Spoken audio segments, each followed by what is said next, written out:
6টা দোয়া এবং জিকির আছে, যেই দোয়া জিকিরগুলো কোরআন হাদিসে বর্ণিত সকল দোয়া জিকিরের খোলাসা, সারমর্ম এবং নির্যাস।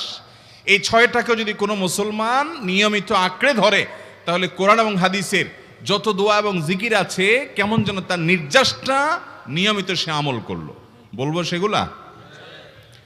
এই 6টা দোয়া এবং জিকিরের মধ্যে সর্বপ্রথম হলো নবী করিম সাল্লাল্লাহু আলাইহি সাল্লামের প্রতি দুরূদ প্রেরণ করা। নবীজি সাল্লাল্লাহু আলাইহি সাল্লামের প্রতি দুরূদ প্রেরণ করার আমল এরকম আমল, আপনি যদি সারা দিনে শুধুমাত্র নবীজির প্রতি দুরূদ প্রেরণ করার আমলটাই জিকির হিসাবে সবচেয়ে বেশি করেন, দোয়া হিসাবে যদি এটাই আপনি সারাদিন করতে থাকেন, তো আপনার জন্য যথেষ্ট হবে, আল্লাহর কাছে আর কিছু না চাইলেও চলবে। ওই যে দুরূদ পড়ছেন একবার, 10 রহমত হবে। এভাবে যত দুরূদ পড়বে সে তত রহমত এবং অনুগ্রহ পাবে। এক সাহাবী বলেছেন, ইয়া রাসূলুল্লাহ, আমি আমার দোয়ার কত অংশ আপনার জন্য রিজার্ভ রাখবো? আমি তো আল্লাহর কাছে অনেক কিছু চাইবো, অনেক কিছু নিবেদন করব, আপনার জন্য যেন আল্লাহ রহমত নাজিল করে, এটাই হলো দুরূদ। এই দুরূদটা আমি কি পরিমাণ রাখবো? 4/1, 3/1, অর্ধেক? এরপরে সাহাবী বলছেন, আসলে যদি সবগুলোই করি? উনি এক একটা পার্সেন্টেজ বলছেন, আর নবী করিম সাল্লাল্লাহু আলাইহি সাল্লাম বলছেন যে, তাকে বোঝাচ্ছেন যে আরো বেশি করতে পারলে ভালো হয়।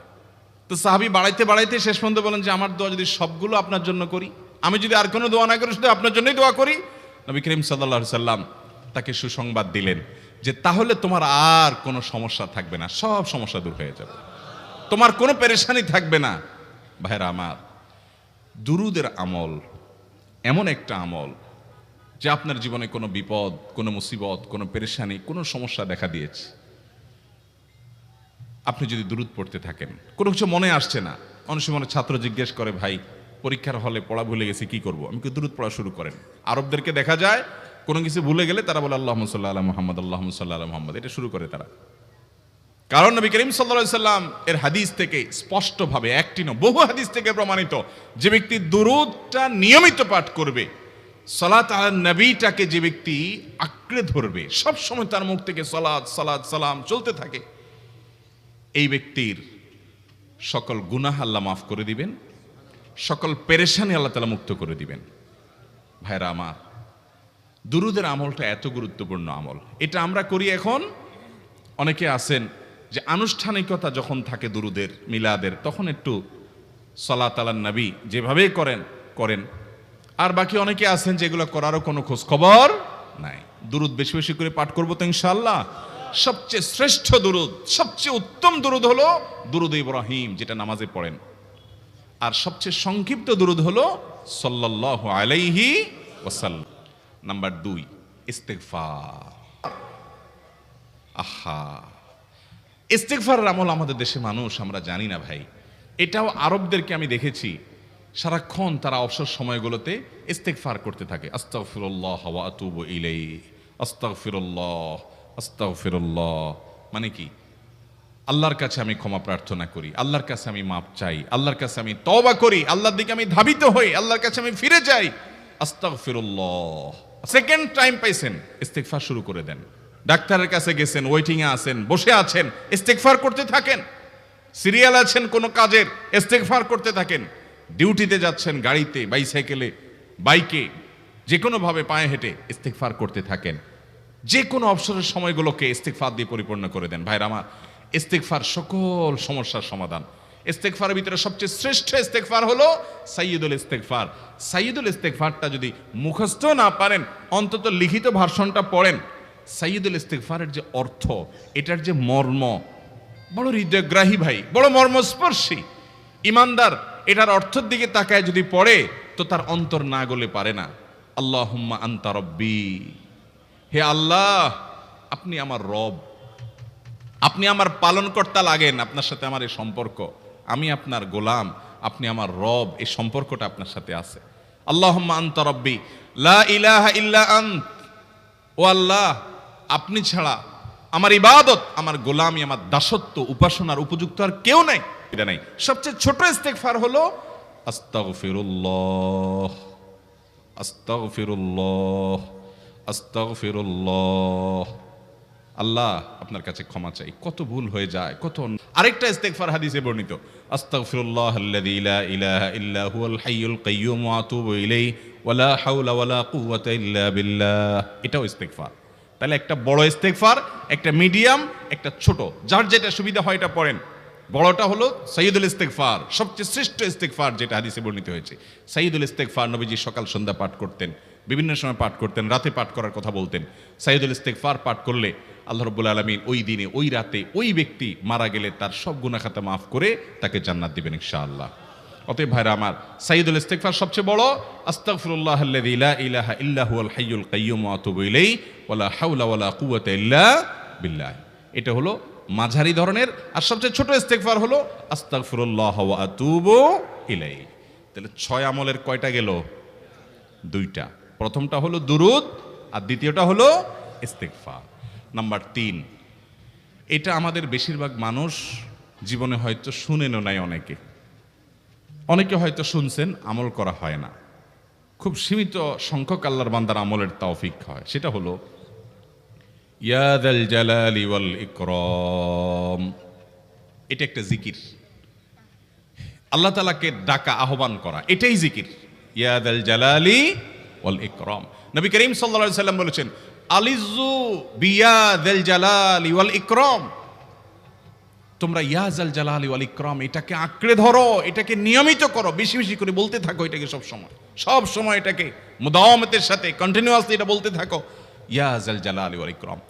অনেক উলামায়ে কেরাম, মুহাদ্দিসিনে কেরাম ইয়া যাল জালালি ওয়াল ইকরাম কেন নবীজি এত বেশি বলতে বলেছেন, এটার মাধ্যমে আমাদের লাভটা কি, এর ব্যাখ্যা করতে গিয়ে বলেছেন, ইয়া যাল জালাল মানে হলো হে মহান, মহান বড়ত্বের অধিকারী, হে জালালের অধিকারী, হে জালাল। ওয়াল ইকরাম, হে দানশীল। তাহলে প্রথম বাক্যে আল্লাহর বড়ত্বের কথা স্বীকৃতি দিয়ে প্রশংসা করা হয়, আর দ্বিতীয় বাক্যে হে দানশীল বলে আল্লাহ তাআলার কাছ থেকে চাওয়া হয় যে আপনি যেহেতু দানশীল এবং আপনি যদি মহান, অতএব আপনি আমাকে দান করেন। এটা ডাকলেই, আল্লাহকে এই বলে ডাকলেই চাওয়া হয়ে যায়। এই জন্য বেশি বেশি করে ইয়া যাল জালালি ওয়াল ইকরাম পড়তে হবে। অনেকে হয়তো নতুন শুনেছেন, আজকে থেকে শুরু করে দিবেন ইয়া যাল জালালি, সকাল বিকাল। মনে থাকে না তো লিখে লিখে ওয়ালে টাঙ্গায়া দেন। বাসা বাড়িতে এমন জায়গা লিখে রাখেন তাকাইলে নজরে পড়ে, কারণ মোবাইলে আমাদেরকে সবকিছু ভুলাই দেয়, দুনিয়ার ব্যস্ততা সব ভুলাই দেয়। এই জন্য বেশি বেশি ইয়া যাল জালালি ওয়াল ইকরাম পড়বো। 3টা হয়ে গেল। নাম্বার 4 নম্বর যে দোয়া এবং জিকির করতে নবী করিম সাল্লাল্লাহু আলাইহি সাল্লাম সব সময় আমাদেরকে উৎসাহ দিয়েছেন, অনুপ্রেরণা দিয়েছেন। এবং ইবনে সাদি রাহিমাহুল্লাহ তিনি 6টা নির্যাস দোয়া এবং জিকির যে বলেছেন, তার 4 নম্বর হলো লা হাওলা ওয়ালা কুওয়াতা ইল্লা বিল্লাহ। লা হাওলা ওয়ালা কুওয়াতা ইল্লা বিল্লাহ। লা হাওলা ওয়ালা কুওয়াতা ইল্লা বিল্লাহ, এটা হলো সারেন্ডার করা, আল্লাহর কাছে সারেন্ডার করা, আত্মসমর্পণ করা। মানে আল্লাহ ছাড়া কোনো ভালো কাজ করার ক্ষমতা কারোর নাই, করার তৌফিক দেওয়ার ক্ষমতা কারোর নাই, আর পাপ থেকে বাঁচানোরও ক্ষমতা কারণ নাই। এই জন্য আমি কেমন যেন আল্লাহর কাছে সারেন্ডার করছেন, লা হাওলা ওয়ালা কুওয়াতা ইল্লা বিল্লাহ। কোন অবস্থা, কোন সামর্থ্য, এগুলো কারোর কাছে নাই, শুধুমাত্র কার কাছে আছে? আল্লাহর কাছে আছে। এই অর্থ বুঝে আপনি লা হাওলা ওয়ালা কুওয়াতা ইল্লা বিল্লাহ বেশি বেশি পাঠ করবেন। নবী করিম সাল্লাল্লাহু আলাইহি সাল্লাম বলেছেন, তোমাদেরকে কি আমি জান্নাতের একটা ভান্ডারের খবর দিব, যেটা জান্নাতের ভান্ডার, সওয়াব টওয়াব না, সাধারণ অল্প স্বল্প সওয়াব না, পুরো জান্নাতের ভান্ডারের সন্ধান দিয়ে দিব। সাহাবা ইকরাম তো চাইতেনই সেটা। নবীজি সাল্লাল্লাহু আলাইহি সাল্লাম তখন বলেছেন যে লা হাওলা ওয়ালা কুওয়াতা ইল্লা বিল্লাহ, এটা হলো কানজুম মিন কুনুজিল জান্নাহ, জান্নাতের ভান্ডার সমূহের মধ্যে থেকে একটা বড় ভান্ডার হলো লা হাওলা ওয়ালা কুওয়াতা ইল্লা বিল্লাহ। অতএব এই আমলটাও বেশি বেশি করবেন। 4 নম্বর আমল হয়ে গেল। দুরুদের আমল 1, ইস্তিগফারের আমল 2, ইয়া যাল জালালি ওয়াল ইকরাম 3, লা হাওলা ওয়ালা কুওয়াতা ইল্লা বিল্লাহ। কয়টা হলো? 4। 5 নম্বর আমল হলো দোয়া ইউনুস। দোয়া ইউনুস জানা আছে তো? লা ইলাহা ইল্লা আনতা সুবহানাকা ইন্নী কুনতু মিনাজ জালিমিন। ভাইরা আমার, অর্থের দিকে তাকায়া মাঝে মধ্যে মোবাইল টোবাইল সব ফালায় রেখে একটু আল্লাহর সাথে কথা বলবেন, আল্লাহর সাথে একটু কানেক্টেড হওয়ার চেষ্টা করবেন, আল্লাহর সাথে একটু সংযুক্ত হওয়ার চেষ্টা করবেন। ডিসকানেক্টেড তো পুরো লাইফটা কাটাই দিলেন, একটু কানেক্টেড হওয়ার চেষ্টা করেন। প্রতিদিন কিছু সময় বসে একটু জিকির করেন, চলতে ফিরতে একটু আল্লাহকে সময় দেন, আপনি উপকৃত হবেন, আপনার কল্ব জিন্দা হবে, আমল নামা সওয়াবে পরিপূর্ণ হবে। লা ইলাহা ইল্লা আনতা সুবহানাক ইন্নী কুনতু মিনাজ জালিমিন, অর্থের দিকে তাকান, কত মর্মস্পর্শী। লা ইলাহা ইল্লা আনতা, আল্লাহ আপনি ছাড়া কোনো সত্যিকারের মাহবুদ নাই, উপাস্য নাই। সুবহানাক, আপনি পবিত্র, আমি আপনার পবিত্রতা জ্ঞাপন করছি। ইন্নী কুনতু মিনাজ জালিমিন, তবে আমি সেসব মানুষদের অন্তর্ভুক্ত যারা নিজের প্রতি নিজে জুলুম করেছে, অবিচার করেছে, অন্যায় করে আমার নিজের পায়ে নিজে কুড়াল মেরেছি বহু। অতএব আপনি আমাদের প্রতি রহম করেন। এই দোয়া পাঠ করে আপনারা সবাই জানেন আল্লাহর একজন নবী, তিনি জীবনের সবচেয়ে কঠিন পরিস্থিতির মুখোমুখি হয়ে এমন বিপদে পড়েছেন যে বিপদ থেকে উদ্ধারের কোনো পথ ছিল না। দুনিয়াবী সকল সিস্টেম বলবে যে সমুদ্রে নিক্ষেপিত হয়ে বিশাল বড় সমুদ্রের প্রাণী মাছের পেটে চলে গেলে সে মানুষ আবার বাঁচে কিভাবে, মুহূর্তের ভিতরে তো মারা যাবে অক্সিজেনের অভাবে, এটাই দুনিয়ার সিস্টেম বলে। আল্লাহ তাআলা লৌকিক সিস্টেমের ঊর্ধ্বে রেখে আল্লাহ তাআলা তাকে এই বাক্য পাঠ করার কারণে এর মাধ্যমে আল্লাহ তাকে মুক্তি দান করেছেন। এবং আল্লাহ তাআলা এই ঘটনা কোরআনে উল্লেখ করার পর একটা সুসংবাদ বলছেন আমাদের সবার জন্য, বিরাট বড় আনন্দের সংবাদ। আল্লাহ বলেছেন ওয়াকাযালিকা নুনজিল মুমিনিন। এই বাক্য পাঠ করার পর ইউনূস আলাইহিস সালামকে শুধু রক্ষা করেছেন আল্লাহ তাই নয়, আল্লাহ বলেছেন একইভাবে তাকে যেরকম রক্ষা করেছি, এই বাক্য যদি কেউ পড়ার মতো পড়ে, হক আদায় করে পড়ে, মনের গভীর থেকে পড়ে, মর্ম উপলব্ধি করে পড়ে, নিয়মিত পড়ে, ওয়াকাযালিকা নুনজিল মুমিনিন, ঈমানদারদেরকে আমি রক্ষা করে দেব এভাবে। আরো শুনবেন, আমাদের প্রিয় নবী সাল্লাল্লাহু আলাইহি সাল্লাম বলেছেন, তোমরা আমার ভাই ইউনূস ইবনে মাত্তা যে দোয়া করেছে, ওই দোয়াটাকে তোমরা আঁকড়ে ধরবা, যে কোনো বিপদে আপদে মুসিবতে আল্লাহর কাছে চাইবা। ভাইরা আমার, আমরা বিপদ আপদে পড়লে হুজুরদের কাছে চলে যাই দোয়ার জন্য, অনেকে মাজারে চলে যায়, সেখানে মানত করে, টাকা পয়সা দেয় বিপদ উদ্ধার করার জন্য। কপাল পোড়া জানে না ও কার গোলাম, ও আরশে আজিমের মালিকের গোলাম, তার সাথে ডাইরেক্ট কানেক্টেড হওয়ার সুযোগ আছে, শুধু ইউজ করলেই হয়, সুইচ দিলেই হয়। কপাল পোড়া জানে না, ডানে বামে গিয়ে নিজের আমল বরবাদ করে, ঈমান বরবাদ করে, তাওহীদ নষ্ট করে। ভাইরা আমার, তাহলে যে কোনো সমস্যা ফিল করি অথবা স্বাভাবিক অবস্থাতে দোয়া ইউনূস পাঠ করব, লা ইলাহা ইল্লা আনতা সুবহানাকা ইন্নী কুনতু মিনাজ জালিমিন। দোয়া ইউনূস অর্থ সহকারে বুঝে বুঝে আল্লাহর কাছে চাইবেন এবং দোয়া করবেন। 6 নম্বর হলো সুবহানাল্লাহ, আলহামদুলিল্লাহ, লা ইলাহা ইল্লাল্লাহ, আল্লাহু আকবার। এই বাক্যগুলো দেখবেন ঘুরে ফিরে নবী করিম সাল্লাল্লাহু আলাইহি ওয়াসাল্লাম সারাদিন পড়তেন। 5 ওয়াক্ত নামাজের পরে 33 বার দেখবেন। আবার দেখবেন সকাল সন্ধ্যায় সুবহানাল্লাহি ওয়া বিহামদি 100 বার, সুবহানাল্লাহি ওয়াল হামদুলিল্লাহি আল্লাহু আকবার 100 বার। আবার এগুলো মাঝে মধ্যে 10 বার, রাতের শোয়ার সময় 33, 34 বার। বিভিন্ন সময় দেখবেন ঘুরে ফিরে এই সুবহানাল্লাহ, আলহামদুলিল্লাহ, লা ইলাহা ইল্লাল্লাহ, আল্লাহু আকবার, এগুলো একটা মিজানের পাল্লাকে পরিপূর্ণ করে দেয়। কোনোটা আসমান এবং জমিনের মধ্যবর্তী জায়গায় সওয়াব দিয়ে পরিপূর্ণ করে দেয়। এত বেশি ফজিলতপূর্ণ জিকির। এই জন্য পুরো কোরআন হাদিসের দোয়া এবং জিকিরের নির্যাসের শেষ এবং 6 নম্বর হলো বেশি বেশি করে দিন রাত 24 ঘন্টা যখন সুযোগ পাবেন, যেখানে যেখানে হাদিসে যে সংখ্যা বলা আছে ওটাতে করবেনই, ওর বাইরেও বেশি বেশি করে সুবহানাল্লাহ, আলহামদুলিল্লাহ, ওয়ালা ইলাহা ইল্লাল্লাহ, আল্লাহু আকবার বেশি বেশি করব না ইনশাআল্লাহ।